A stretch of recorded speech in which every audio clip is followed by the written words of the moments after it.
இன்றைய இறைவார்த்தை தொடக்க நூலில் இருந்து வாசகம். அந்நாள்களில் ஆதாம் தன் மனைவி ஏவாளுடன் கூடி வாழ்ந்தான். அவள் கருவுற்று காயினை பெற்றெடுத்தாள். அவள், ஆண்டவர் அருளால் ஆண்மகன் ஒருவனை நான் பெற்றுள்ளேன் என்றாள். பின்பு அவள் அவன் சகோதரன் ஆபேலை பெற்றெடுத்தாள். ஆபேல் ஆடு மேய்ப்பவன் ஆனான். காயின் நிலத்தை பண்படுத்துபவன் ஆனான். சில நாள்கள் சென்றன. காயின் நிலத்தின் பலனிலிருந்து ஆண்டவருக்கு காணிக்கை கொண்டு வந்தான். ஆபேலும் தன் மந்தையிலிருந்து கொழுத்த தலையீறுகளை கொண்டு வந்தான். ஆண்டவர் ஆபேலையும் அவன் காணிக்கையையும் கனிவுடன் கண்ணோக்கினார். ஆனால் காயினையும் அவன் காணிக்கையையும் அவர் கனிவுடன் கண்ணோக்கவில்லை. ஆகவே காயின் கடுஞ்சினமுற்றான். அவன் முகம் வாடியது. ஆகவே ஆண்டவர் காயினிடம், நீ ஏன் சினமுற்றிருக்கிறாய்? உன் முகம் வாடியிருப்பது ஏன்? நீ நல்லது செய்தால் உயர்வடைவாய் அல்லவா? நீ நல்லது செய்யாவிட்டால் பாவம் உன்மேல் வேட்கை கொண்டு உன் வாயிலில் படித்திருக்கும். நீ அதை அடக்கி ஆள வேண்டும் என்றார். காயின் தன் சகோதரன் ஆபேலிடம், நாம் வயல்வெளிக்கு போவோம் என்றான். அவர்கள் வெளியில் இருந்த பொழுது காயின் தன் சகோதரன் ஆபேலின் மேல் பாய்ந்து அவனை கொன்றான். ஆண்டவர் காயினிடம், உன் சகோதரன் ஆபேல் எங்கே என்று கேட்டார்.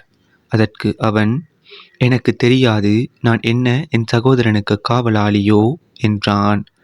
அதற்கு ஆண்டவர், நீ என்ன செய்து விட்டாய்? உன் சகோதரனின் இரத்தத்தின் குரல் மண்ணிலிருந்து என்னை நோக்கி கதறிக்கொண்டிருக்கிறது. இப்பொழுது உன் கைகள் சிந்திய உன் சகோதரனின் இரத்தத்தை தன் வாய் திறந்து குடித்த மண்ணை முன்னிட்டு நீ சபிக்கப்பட்டிருக்கின்றாய். நீ மண்ணில் பயிரிடும் பொழுது அது இனிமேல் உனக்கு பலன் தராது. மண்ணுலகில் நீ நாடோடியாக அலைந்து திரிவாய் என்றார். காயின் ஆண்டவரிடம், எனக்கு கொடுக்கப்பட்ட தண்டனை என்னால் தாங்க முடியாததாக இருக்கின்றது. இன்று நீர் என்னை இம்மண்ணிலிருந்து துரத்தி இருக்கின்றீர். உமது முன்னிலையினின்று நான் மறைக்கப்பட்டுள்ளேன். மண்ணுலகில் நான் நாடோடியாக அலைந்து திரிய வேண்டியுள்ளது.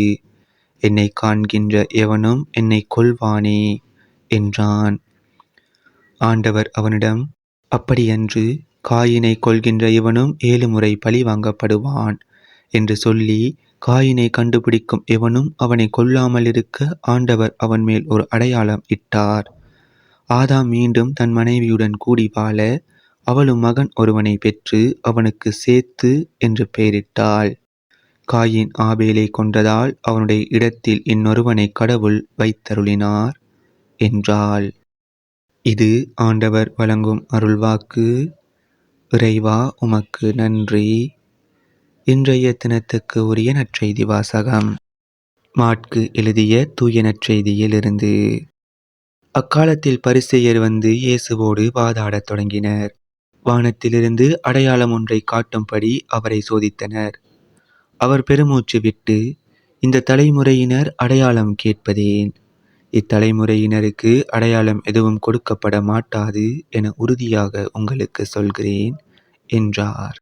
அவர்களை விட்டு அகன்று மீண்டும் படகேறி அவர் மறுகரைக்கு சென்றார். இது நம் கிறிஸ்து இயேசு வழங்கும் வாழ்வு தரும் நற்செய்தி. கிறிஸ்துவே, உமக்கு புகழ். இன்றைய தினத்துக்கு உரிய சிந்தனை துளிகள். பொறாமை அழிவை கொண்டு வரும். ஆபேல் தான் வளர்த்த ஆடுகளில் கொழுத்த தலையீறுகளை கடவுளுக்கு காணிக்கையாக செலுத்தினான். கடவுள் ஆபேலையும் அவனது காணிக்கையையும் கனிவுடன் நோக்கினார். ஆனால் காயின் தான் விளைவித்த நிலத்தில் விளைந்த உதவாத பொருள்களை கடவுளுக்கு செலுத்தினான். காயினின் காணிக்கையை கடவுள் கனிவுடன் ஏற்கவில்லை. ஆதலால் தன் சகோதரன் மீது பொறாமை கொண்டான். அதன் விளைவாக தன் சகோதரனை கொலை செய்தான். கோபம் எனும் நெருப்பு அனைத்தையும் எரித்துவிடும். நம் குடும்பங்களில், உடன்பிறப்புகளிடம், அலுவலகங்களில் சக அலுவலர்களிடம், அயலாரிடம் கொள்ளும் பொறாமையின் விளைவாக அமைதியையும் நிம்மதியையும் இழந்து விடுகிறோம். பொறாமை மனிதனை எல்லாவித தீய செயலையும் செய்ய தூண்டும். அன்றன்றைக்கான இறை வார்த்தைகளையும் நற்செய்தி வாசகங்களையும் சிந்தனை துளிகளையும் பெற்றுக்கொள்ள நம் சேனலை சப்ஸ்கிரைப் செய்து கொள்ளுங்கள்.